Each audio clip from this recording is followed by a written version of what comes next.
Hey everyone, this is Prem. Welcome to another important video for class 9th and class 10th. आज के इस video में यार हम 2020 और 2021 में जितने भी चैप्टर्स हमारे क्लास 9th 10th के इंग्लिश ग्रामर में आने वाले हैं, इन सारे चैप्टर्स की आज हम वन शॉट रिवीजन करने वाले हैं। इसका मतलब ये है यार कि आपको इन चैप्टर्स को अलग अलग वीडियो में पढ़ने की जरूरत नहीं है।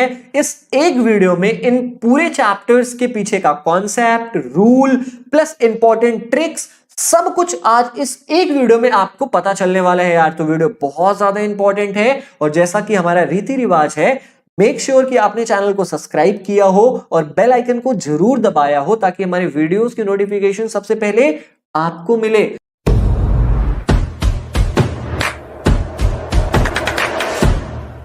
मेक श्योर कि आपको जो 70% सिलेबस है जो इस बार के एग्जाम में आ रहे हैं, उनमें कौन कौन से चैप्टर्स हैं जो हमें पढ़ने हैं वो आपको पता हो।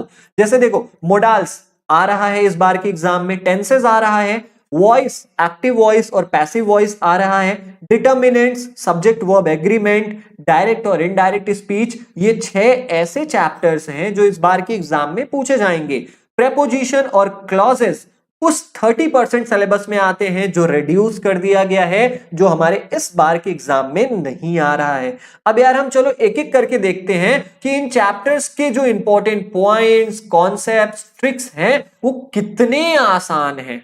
Okay, so our very first topic is voice. Active voice और पैसिव वॉइस का नाम सुना होगा। अगर आपने एक्टिव वॉइस से पैसिव वॉइस में चेंज करना सीख लिया है तो आपको चाहे कैसा भी क्वेश्चन है, चाहे वो एरर डिटेक्शन का क्वेश्चन हो, चाहे वो गैप फिलिंग का क्वेश्चन हो, आप बहुत आसानी से कर ले जाओगे। तो मेक श्योर आपको कि एक्टिव वॉइस से पैसिव वॉइस चेंज करना आता हो। कैसे चेंज करते हैं, इसके लिए 2 टेबल्स की जरूरत पड़ती है। अगर आपने इन दोनों टेबल्स को रट लिया है ना यार, तो एक्टिव वॉइस से पैसिव वॉइस बड़े आसानी से चेंज कर लोगे। जैसे देखो, पहले टेबल में क्या है, पहले टेबल में है कि अगर आप एक्टिव वॉइस के सेंटेंस में डू देखो, डज देखो, वर्ब की फर्स्ट फॉर्म देखो, या वर्ब के फर्स्ट फॉर्म के साथ कभी कभी यस और ईएस भी लगा होता है, जैसे प्लेज हो गया, गोस हो गया, तो अगर एक्टिव वॉइस में आप ये सारे वर्ड्स देखो तो आप उसे पैसिव वॉइस में जब चेंज करो तो इनकी जगह आप इज, एम, आर का यूज करो और वर्ब की फर्स्ट फॉर्म देखो तो उसको वर्ब की थर्ड फॉर्म में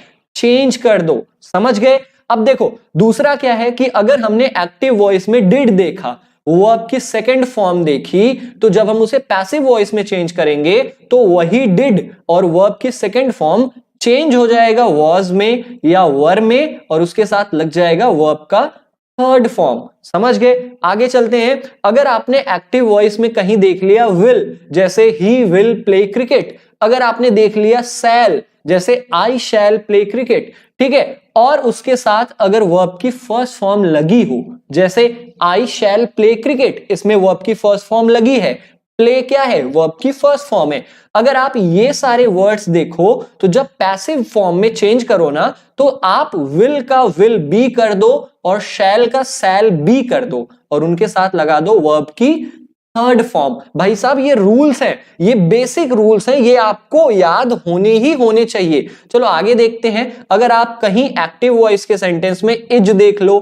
एम देख लो, आर देख लो, वॉज देख लो, वर देख लो और उनके साथ अगर वर्ब की फर्स्ट फॉर्म और आईएनजी लगी है, जैसे he was playing cricket, I am playing cricket, I am singing a song, he is singing a song, अगर आप ऐसे एक्टिव वॉइस के सेंटेंसेस देख लो तो जब आप उसे पैसिव में चेंज करोगे ना यार, तो इज, एम, आर, वॉज, वर जो लगा है उसको रहने दो ऐसे ही, उसके साथ लगा दो बीइंग और जो वर्ब की फर्स्ट फॉर्म और आईएनजी का यूज आपने किया है उसको हटा के आप यूज करोगे वर्ब की थर्ड फॉर्म पैसिव वॉइस में। समझ में आया? चलो आगे देखते हैं। अगर आपके एक्टिव वॉइस में हैज का यूज हुआ है, हैव का यूज हुआ है, हैड का यूज हुआ है या विल हैव और शैल हैव का यूज हुआ है और इनके साथ यूज होता है वर्ब की थर्ड फॉर्म, अगर आप कहीं ऐसा देखो तो जब उसे पैसिव फॉर्म में चेंज करो ना तो has, have, had, will have, shall have जो भी लगा है उसको वैसे ही रहने दो, उसके साथ बजा दो been, B double E N जरूर लगाना इसके साथ और उसके बाद लगा देना वर्ब की थर्ड फॉर्म। तो भाई साहब, एक्टिव वॉइस से पैसिव वॉइस में चेंज करते टाइम हमने ये तो देख लिया कि कौन से हेल्पिंग वर्ब कब लगते हैं, कौन से वर्ब की फॉर्म यूज होती है। अब देख लो ये भी, ये है change of pronoun. Change of pronoun मतलब प्रोनाउंस भी चेंज होते हैं। वो देखो कैसे चेंज होते हैं। अगर हमारे एक्टिव वॉइस के सेंटेंस में आई का यूज हुआ है तो हम उसे पैसिव वॉइस के सेंटेंस में बाई मी कर देते हैं। अगर हमने वी का यूज किया है एक्टिव वॉइस के सेंटेंस में तो पैसिव में वो बाई अस हो जाता है, यू बाई यू हो जाता है, ही बाई हिम हो जाता है, she by her, they by them और इट का हो जाता है बाई इट। तो ये वो दो टेबल्स थे जिन्हें आपको एक्टिव वॉइस समझने से पहले एकदम याद कर लेना, रट लेना है। आप इजीली एक्टिव वॉइस से पैसिव वॉइस चेंज कर पाओगे। और बीच में जो आपके जो हेल्पिंग वर्ब हैं, कौन सा वर्ब का फॉर्म होता है, ये सब याद रखना, क्योंकि आपके जो गैप फिलिंग होते हैं, ओमिशन होते हैं, ऐसे ही टाइप के क्वेश्चंस पूछे जाते हैं। Okay, so our second topic is tenses. सबसे पहले ये जानो यार कि टेंस क्या होता है और क्लास 10th में हम ये चैप्टर क्यों पढ़ रहे हैं। ठीक है, देखो टेंस क्या होता है। टेंस हमें दो चीजें बताता है। पहली चीज हमें बताता है कि टाइम ऑफ वर्क, कोई काम कब हुआ ये हमें कौन बताएगा, ये हमें टेंस बताएगा। कोई काम प्रेजेंट में हुआ, पास्ट में हुआ या फ्यूचर में हुआ। दूसरा हमें टेंस बताता है state of action. State of action का मतलब क्या है, कोई काम कितना हुआ है, कोई काम कंटिन्यू है या कोई काम परफेक्ट हो चुका है, ये हमें कौन बताता है। ये दोनों चीजें हमें टेंसेस बताते हैं। ठीक है, अब देखो क्लास 10th में ना यार एरर डिटेक्शन, गलतियां छांटने के लिए क्वेश्चन आते हैं इस पर्टिकुलर चैप्टर टेंस से 4 मार्क्स के। अब आपको ये आना चाहिए। कैसे क्वेश्चंस आते हैं पहले ये देख लो यार। अब आपको ना दे देगा कोई सेंटेंस जैसे आई हैड और उसके साथ उसने लगा दिया गलत वर्ब की form, I had doing my work. अब आपसे बोलेगा कि गलती सही करो। अब आप देखोगे कि हैड के बाद डूइंग का यूज ना होके डन का यूज होना चाहिए। अब आपको ये कैसे पता चलेगा, जब ये टेबल आपको याद होगा। अगर आपको ये याद है कि कौन से टेंस में कौन सी हेल्पिंग वर्ब, कौन सी वर्ब की फॉर्म यूज होती है, तो आप एरर डिटेक्शन, ओमिशन के कैसे भी क्वेश्चंस आए बड़े इजीली से कर ले जाओगे। ठीक है, तो आज हम यही देखेंगे कि कौन से टेंस की कौन सी हेल्पिंग वर्ब है और कौन सी वर्ब की फॉर्म है। ठीक है, हमारा पहला टेंस है present indefinite tense, first tense है। इसकी हेल्पिंग वर्ब है डू और डज। डू हमारा प्लूरल सब्जेक्ट के साथ यूज होता है, डज हमारा सिंगुलर सब्जेक्ट के साथ यूज होता है। लेकिन डू और डज दोनों ही या तो निगेटिव सेंटेंस में यूज होंगे या तो इंट्रोगेटिव सेंटेंस में। कभी भी पॉजिटिव सेंटेंस में प्रेजेंट इंडेफिनिट के डू डज का यूज नहीं होता। जैसे I play cricket, I play cricket, ये प्रेजेंट इंडेफिनिट का पॉजिटिव सेंटेंस है, लेकिन डू डज का यूज नहीं हुआ क्योंकि डू डज केवल निगेटिव और इंट्रोगेटिव में यूज होता है। ठीक है, प्रेजेंट कॉन्टिन्यूअस, प्रेजेंट कॉन्टिन्यूअस का हेल्पिंग वर्ब क्या है, इज, एम और आर। इज सिंगुलर सब्जेक्ट के साथ, एम आई के साथ और आर प्लूरल सब्जेक्ट के साथ।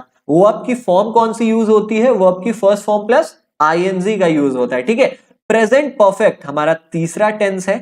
इसमें कौन से हेल्पिंग वर्ब का यूज होता है, हैज और हैव का। ठीक है, कौन से वर्ब की फॉर्म यूज होती है, वर्ब की थर्ड फॉर्म। जैसे डू का थर्ड फॉर्म क्या है, डन। ठीक है, प्ले का थर्ड फॉर्म क्या है, प्लेड। ठीक है, चलो आगे चलते हैं। प्रेजेंट परफेक्ट कॉन्टिन्यूअस, ये हमारा चौथा टेंस है और इसकी हेल्पिंग वर्ब क्या है, हैज बीन और हैव बीन। और इनके साथ कौन से वर्ब की फॉर्म लगती है, वर्ब की फर्स्ट फॉर्म प्लस आईएनजी। अब देखो मैं आपको एक ट्रिक बताता हूं हेल्पिंग वर्ब और वर्ब की फॉर्म याद करने की। कौन सी ट्रिक है, देखो यार, जहां भी कोई भी परफेक्ट का टेंस हो, परफेक्ट का टेंस चाहे वो प्रेजेंट परफेक्ट हो, चाहे वो पास्ट परफेक्ट हो, चाहे वो फ्यूचर परफेक्ट हो, ठीक है, उसमें जो हेल्पिंग वर्ब होती है वो या तो हैज होगी, हैव होगी, हैड होगी, विल हैव और शैल हैव होगी। लेकिन वर्ब का फॉर्म हमेशा वर्ब की थर्ड फॉर्म, वर्ब की थर्ड फॉर्म, वर्ब की थर्ड फॉर्म। जहां भी परफेक्ट देखो वहां पे कौन से वर्ब की फॉर्म, वर्ब की थर्ड फॉर्म। जहां भी कॉन्टिन्यूअस देखो वहां पर कौन से वर्ब की फॉर्म, वहां पर वर्ब की फर्स्ट फॉर्म प्लस आईएनजी का यूज होना चाहिए। तो इस तरीके से आप हेल्पिंग वर्ब, वर्ब की फॉर्म याद कर सकते हो यार। ये आपको एरर डिटेक्शन, ओमिशन और गैप फिलिंग तीनों में बहुत ज्यादा काम आने वाले हैं। ठीक है, बस इतना ही करना है आपको। चलो हमने टेंस देख लिया, अब हम चलते हैं अपने नेक्स्ट टॉपिक पर। Okay, so our third topic is subject verb agreement. यार इस पूरे टॉपिक में ना हम सेटिंग कराना सीखेंगे। पंडित जी लोग होते हैं, अगर आपकी शादी नहीं हो रही होती है तो आप कहते हो ना कि पंडित जी मेरी सेटिंग करा दो, तो पंडित जी क्या करते हैं? पंडित जी अगर आप पतले लड़के हो तो पंडित जी आपके लिए पतली लड़की ढूंढेंगे, यही तो करते हैं ना। अब अगर आप मोटे लड़के हो तो पंडित जी आपके लिए मोटी लड़की ढूंढेंगे, यही तो करते हैं पंडित जी लोग। बस आपको भी यही करना है। आपको क्या करना है? आपको देखना है कि किसी सेंटेंस में जो सब्जेक्ट है वो उस सेंटेंस के वर्ब के साथ एग्री कर रहा है या नहीं कर रहा है। एग्री कर रहा है मतलब अगर किसी सेंटेंस का सब्जेक्ट सिंगुलर है तो उस सेंटेंस का वर्ब भी सिंगुलर ही होना चाहिए, नहीं तो वो गलत हो जाएगा। अगर किसी सेंटेंस का सब्जेक्ट प्लूरल है तो उस सेंटेंस का वर्ब भी प्लूरल ही यूज होना चाहिए। जैसे देखो, ही हमारा सिंगुलर सब्जेक्ट है तो ही के साथ हम हमेशा क्या यूज करेंगे? इज का यूज करेंगे, ना कि आर का। समझ गए? क्योंकि आर हमारा प्लूरल है और आर के साथ ही का नहीं बल्कि दे का यूज होता है। They are, he is. समझ गए? बस इतना ही करना था हमें इस सब्जेक्ट वर्ब एग्रीमेंट में। चलो अब आप यहां पर ये देख लो यार कि सब्जेक्ट सिंगुलर कब होता है और कोई भी सब्जेक्ट प्लूरल कब होता है, और वर्ब सिंगुलर कब होता है और प्लूरल कब होता है, यहां पर ये हमने बताया है। देखो, कोई भी सब्जेक्ट, नाउन का मतलब सब्जेक्ट, ठीक है। चलो यहां पर नाउन मतलब सब्जेक्ट मान के चलना। अगर कोई सब्जेक्ट सिंगुलर है मतलब उसमें यस और ईएस नहीं लगा है।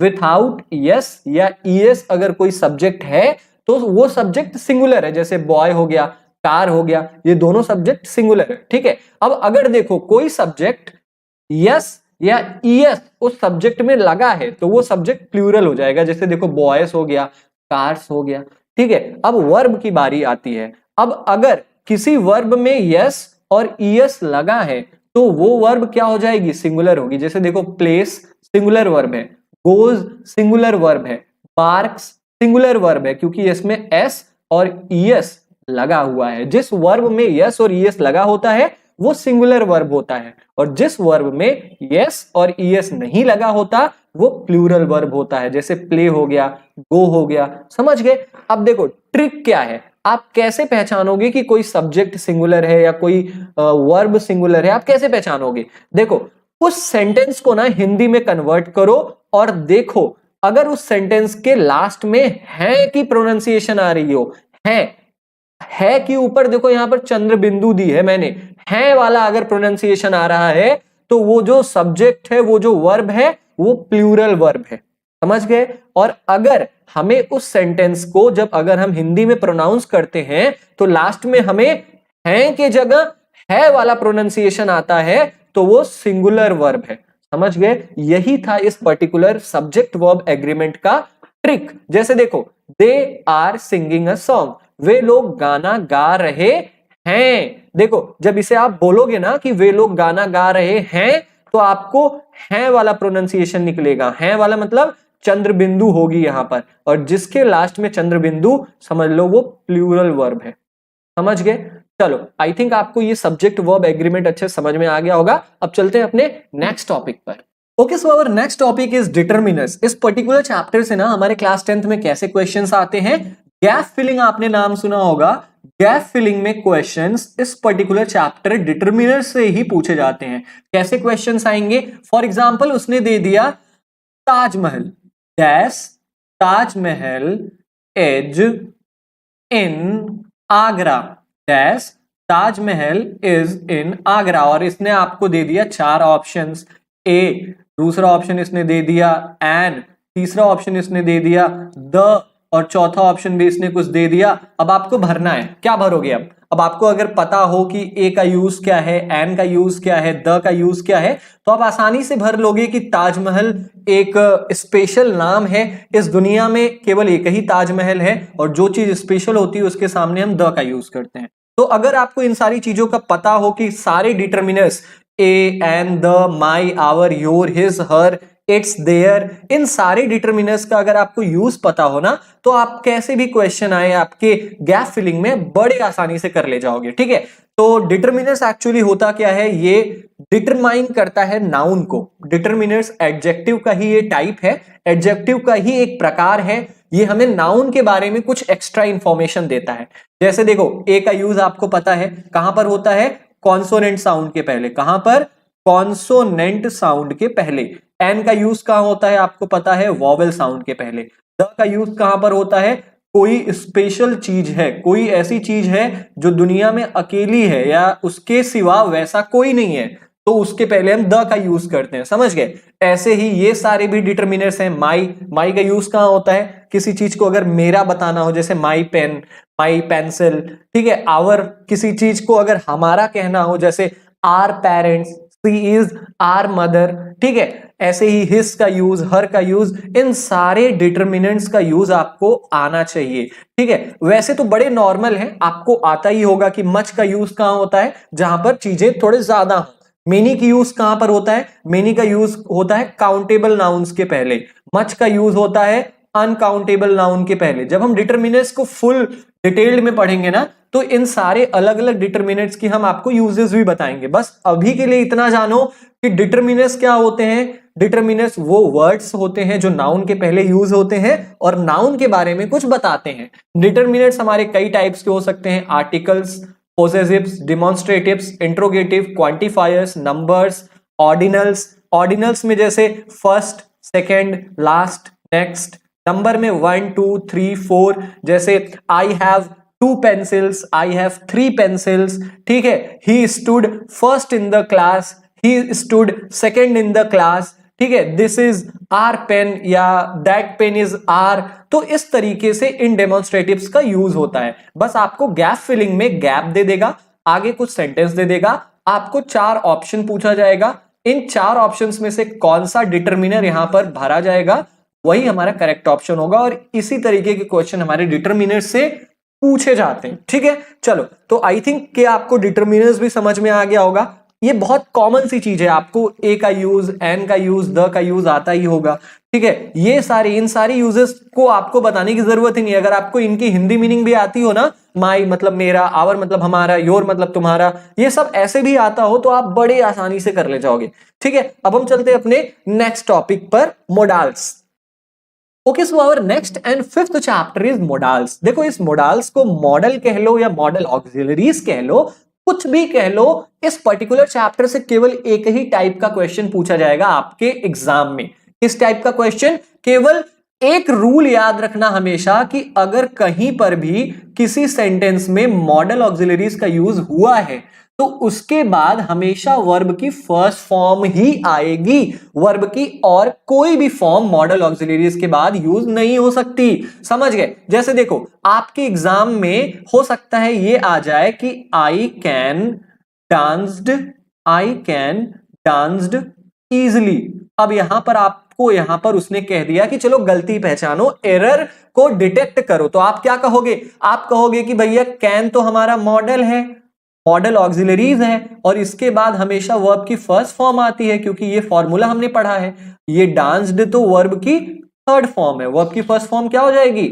डांस हो जाएगी। अब सही हो गया, आई कैन डांस इजली, ठीक है। पप्पू कैन डांस आला। तो बस एक ही टाइप का क्वेश्चन आता है कि मॉडल ऑक्सिलरीज के बाद हमेशा वर्ब की फर्स्ट फॉर्म ही आती है, इस बात का याद रखना, ठीक है। फॉर्मेलिटी के लिए इन सारे मॉडल ऑक्सिलरीज का यूज भी पढ़ लेना एक बार, आपको आना चाहिए, लेकिन क्वेश्चन केवल इसी टाइप का आता है, याद रखना, ठीक है। देखो, यूज टू का यूज कहां होता है? यूज टू का यूज हमारी पुरानी आदत को बताने के लिए। जैसे देखो, मैं पिया करता था, तो मैं यहां पर लिख सकता हूं ना कि आई यूज्ड टू ड्रिंक, मैं पिया करता था, ठीक है। ऐसे ही शुड का यूज, शुड का मतलब होता है कि अगर किसी को एडवाइस देना हो, किसी को किसी के ड्यूटी के बारे में बताना हो, या उससे पोलाइट रिक्वेस्ट करनी हो, बहुत ही विनम्र निवेदन करना हो, तो वहां पर हम शुड का यूज करते हैं। जैसे हमने कह दिया कि you should respect your parents, तुम्हें अपने माता पिता की क्या करनी चाहिए? इज्जत करनी चाहिए। तो ये क्या किया हमने एडवाइस दिया। एडवाइस देने के लिए हम शुड का यूज करते हैं, ठीक है। ऐसे ही देखो, मे का यूज कहां होता है? मे का यूज होता है पॉसिबिलिटी बताने के लिए। अगर किसी चीज के होने की संभावना है, जैसे बादल घिरा हुआ है और आज बारिश हो सकती है, तो आप कहोगे कि इट मे रेन टुडे। ठीक है, किसी का पर्पस बताने के लिए। जैसे अगर मैं ये कहूं कि मेरा भाई मार्केट गया है और हो सकता है वो सब्जी लेके आए, ठीक है, तो हम ऐसा कह सकते हैं ना कि my brother may bring vegetables, मेरा भाई जो है वो सब्जियां ला सकता है, ये उसका पर्पस है। ठीक है, विश को बताने के लिए भी मे का यूज होता है, परमिशन मांगने के लिए may I come in ma'am, may I go out sir. ठीक है, शैल का यूज कहां होता है? शैल का यूज होता है ऑर्डर देने के लिए। जैसे हम ऐसा कह दिया हमने कि you shall go to school, तुम्हें स्कूल जाना ही होगा। ठीक है, तो ये क्या है? ये हमारा ऑर्डर है। ठीक है, किसी को धमकी देना हुआ तब भी हम शैल का यूज करेंगे। किसी से प्रॉमिस करना हुआ जैसे कि he shall bring some vegetables for sure, वो सब्जियां लेके आएगा, तो ये प्रॉमिस है। ठीक है, डिटर्मिनेशन दिखाना हुआ, हमारा इंटेंशन, हमारी कोई अगर इंटेंशन है, इंटेंशन का मतलब अगर हमारा कोई पॉइंट ऑफ व्यू है उसे दिखाना हुआ तो भी हम शैल का यूज करेंगे। ठीक है, तो आप इन सारे यूजेस को एक बार पढ़ लेना। देख लो इनके सामने हमने यूजेस लिख दिए हैं कि भाई कुड का यूज क्या होता है। कुड का यूज हमारी पास्ट की एबिलिटी, ऐसा काम जो हम पहले कर सकते थे अब नहीं कर सकते हैं, वहां पर हम कुड का यूज करेंगे। जैसे आई कुड डांस, मैं डांस कर सकता था, अब नहीं कर सकता। समझ गए? तो आप एक बार इन मोडाल्स को यूज जो इनके सामने दिया गया है ये पढ़ लेना। क्वेश्चन कैसे आते हैं, एक रूल को हमेशा याद रखना कि मोडाल के बाद हमेशा वर्ब की फर्स्ट फॉर्म ही आनी चाहिए। समझिए? आई होप आपको मोडाल्स भी क्लियर हो गया होगा। Okay, so our last chapter is direct and indirect speech. अब देखो आपकी क्लास 10th में ना रिपोर्टिंग अ डायलॉग के नाम से एक क्वेश्चन आता है 5 नंबर का, जो कि इस पर्टिकुलर चैप्टर डायरेक्ट और इनडायरेक्ट से ही होता है। हमें इस पर्टिकुलर चैप्टर में केवल डायरेक्ट स्पीच से इनडायरेक्ट स्पीच में बदलना सीखना है। अगर हमने डायरेक्ट से इनडायरेक्ट में कन्वर्ट करना सीख लिया तो चाहे कैसे भी क्वेश्चन आए क्लास 9th एंड 10th में हम आसानी से कर ले जाएंगे। ठीक है, अब देखो, अब कभी भी अगर हम डायरेक्ट से इनडायरेक्ट स्पीच में बदलते हैं ना तो कुछ बातों का ध्यान रखना जरूरी है। कौन सी बातों का? जो इनडायरेक्ट स्पीच होता है, जो रिपोर्टेड स्पीच होता है, वो हमेशा थर्ड पर्सन में होता है।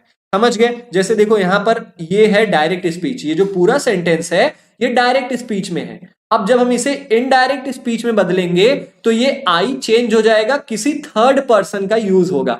थर्ड पर्सन मतलब ही, शी, इट, दे, राम, श्याम, ये सब थर्ड पर्सन में आते हैं। ठीक है, दूसरी कौन सी बात हमें ध्यान में रखनी है कि जो हमेशा इनडायरेक्ट स्पीच होती है ना वो कभी भी इंट्रोगेटिव सेंटेंस और एक्सक्लेमेटरी सेंटेंस नहीं हो सकती। मतलब ये जो हमारा डायरेक्ट स्पीच है, ये जो पहला वाला सेंटेंस है ये डायरेक्ट स्पीच, अगर हम इसे इनडायरेक्ट में चेंज करेंगे तो क्या हो जाएगा? इनडायरेक्ट में इसे हम चेंज करेंगे तो he said, comma inverted comma की जगह हम लगाएंगे that, he said that, he, have की जगह क्या होगा?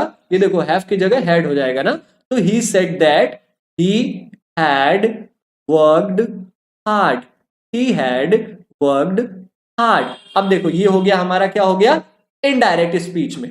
ठीक है, तो आपसे यही कहा जा रहा है कि जो इनडायरेक्ट स्पीच होगा वो हमेशा फुल स्टॉप से ही एंड होगा, वो कभी भी क्वेश्चन मार्क और एक्सक्लेमेटरी मार्क से कभी भी एंड नहीं होगा। ये बात बहुत इंपॉर्टेंट है, याद रखना। ठीक है, अब चलो देखते हैं कि डायरेक्ट स्पीच से इनडायरेक्ट स्पीच में हम कैसे बदल सकते हैं। देखो कुछ ऐसे वर्ड्स हैं जिन्हें आप डायरेक्ट स्पीच में जब भी देखो तो जब आप इनडायरेक्ट में बदलो ना तो उन वर्ड्स की जगह कुछ और का यूज करो। जैसे देखो, अगर आप डायरेक्ट स्पीच में वर्ब की फर्स्ट फॉर्म देखते हो तो आप उसे इनडायरेक्ट स्पीच में वर्ब की सेकंड फॉर्म में बदल दो। ठीक है, अगर आप डायरेक्ट स्पीच में वर्ब की सेकंड फॉर्म देखते हो तो आप उसे इनडायरेक्ट स्पीच में जब बदलोगे तो हैड प्लस वर्ब की थर्ड फॉर्म का यूज करना। ठीक है, जैसे देखो अगर हमें कहना हुआ he played cricket, he played cricket, तो यहां पर क्या है? यहां पर वर्ब की सेकंड फॉर्म है। अब जब हम इसे इनडायरेक्ट स्पीच में चेंज करेंगे तो क्या कहेंगे?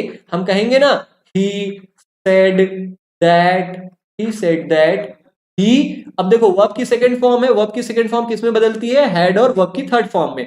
तो ही said that he had played, third form played cricket. समझ गए कैसे चेंज करते हैं डायरेक्ट से इनडायरेक्ट में? चलो अब देखो यार, डायरेक्ट इनडायरेक्ट आपने कभी ना कभी तो पढ़ा ही होगा ना। अब देखो यहां पर अगर हमें इज, एम और आर दिखती है तो हम उसे वॉज और वर में चेंज कर देंगे। अगर हैज, हैव दिखता है तो हैड में चेंज करेंगे, कैन दिखता है तो कुड में चेंज करेंगे, मे दिखता है तो माइट में चेंज कर देंगे, विल और शैल दिखता है तो वुड और शुड में चेंज कर देंगे, समझ गए। अब देखो कुछ और भी वर्ड्स हैं, जैसे अगर हमें मस्ट दिखाई देता है डायरेक्ट स्पीच में, तो इनडायरेक्ट स्पीच में मस्ट बदल के हैड टू हो जाता है।